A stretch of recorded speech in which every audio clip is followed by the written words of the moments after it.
What if you could actually control an entire economy? I mean, really control it, not just nudge it here and there, but steer it like a massive ship through a storm.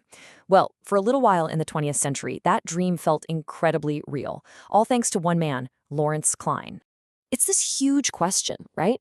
Can a government truly take the wheel of its economy?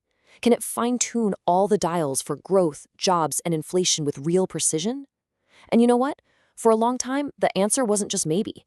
It was a resounding yes. It was the core belief of a whole generation of policymakers. And that confidence was largely thanks to Lawrence Klein, who believed he had built the actual machine to do it. So what we're going to dive into today is the story of that revolution, and, just as importantly, the intellectual counter-revolution that came for it. Okay, so to really get why this was such a huge deal, we've got to rewind the clock a bit, back to a time when the global economy was, well, in pieces. Right, so we're in the aftermath of the Great Depression, and the one thing on everyone's mind was never again. Enter John Maynard Keynes. He comes along with this incredibly hopeful idea that governments could step in, manage total spending, what economists call aggregate demand, and basically iron out those brutal boom and bust cycles. It was an amazing theory, but that's all it was, a theory. No one had actually built the tools to fly the plane yet. And that's where Lawrence Klein steps in. This quote just nails it. Klein's genius wasn't coming up with the big idea. It was figuring out the how. He was the guy who said, okay, great theory. Now let's build the machine. So what was this economic machine he built? I mean, think about it. How on earth do you take something as insanely complex as a national economy and cram it into a model? All right, it's called a macroeconomic model. Sounds complicated, I know, but the idea behind it was, well, it was kind of wild. He wanted to turn the entire economy into a giant system of math equations. The weather forecast analogy is perfect, actually. But instead of wind and pressure predicting rain, you've got interest rates and taxes predicting GDP. Klein was literally trying to write the source code for the economy. So here's how he did it. First, he'd dig through mountains of historical data to find all these economic relationships. Then, he'd stitch them all together into this massive web of equations. But step 3? Oh man, step 3 was the real game changer, simulation. For the very first time, a politician could say, hey, what if we cut taxes by 5% and get a hard number back? That was the big breakthrough, what some call the operational rupture. It took economics out of dusty books and put it into a computer.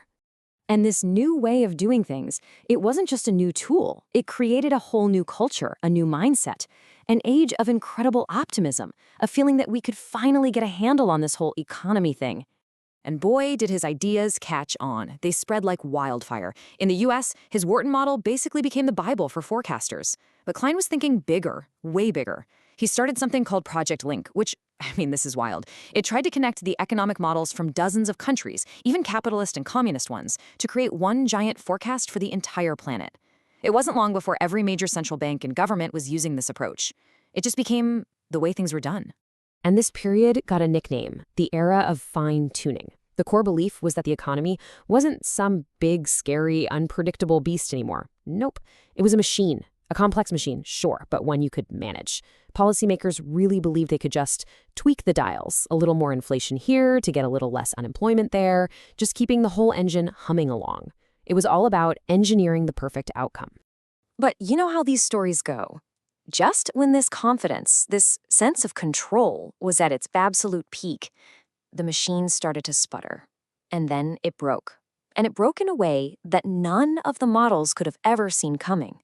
That whole age of optimism, it was about to hit a brick wall.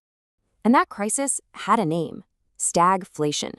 All of a sudden, you had high unemployment and high inflation at the same time.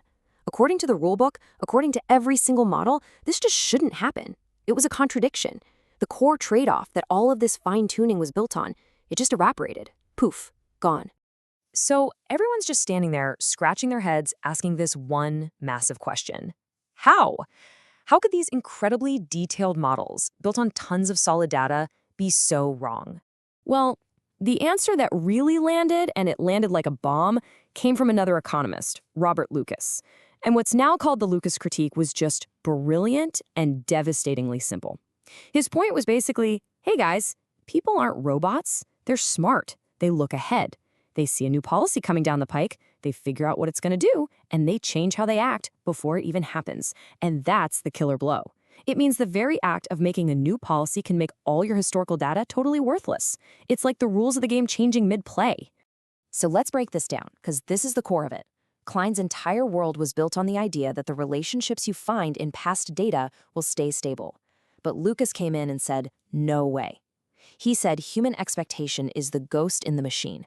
The second you tell people what you're going to do, their expectations shift. And poof, all those neat historical patterns can just fall apart. It really did, as people said, dismantle the whole thing. Okay, so if the very foundation of his life's work got blown up like that, what's left? What is Lawrence Klein's legacy, really? This timeline is so interesting. Just look at the end. He gets the Nobel Prize in 1980.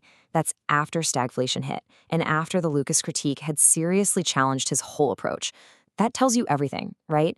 His real contribution wasn't about building a perfect prediction machine. And that's the real core of his legacy. The revolution Klein started wasn't about a single perfect model. It was about changing the system. He changed how governments and central banks even think about making policy. He took it from these philosophical debates and turned it into an empirical, data-driven practice. Sure, the models had to change. They had to get smarter about expectations. But the fundamental idea of using models to analyze policy, that was his gift, and it's never going away. I mean, the Nobel Committee said it themselves. Few people have had such a massive impact. He didn't just build a model, he created a whole new way of talking about the economy, a language that policymakers all around the world still speak today. And that leaves us with a really fascinating question to chew on. The big dream of a perfectly controllable economy, yeah, that's probably gone. But we use economic models now more than ever. So if we know they can't perfectly predict what we're all going to do, what are they for? Are they just ways to map out possible futures, to help us think more clearly? Or maybe are they just tools for telling different stories about where we think we're going? That's the puzzle Lawrence Klein's work leaves us with.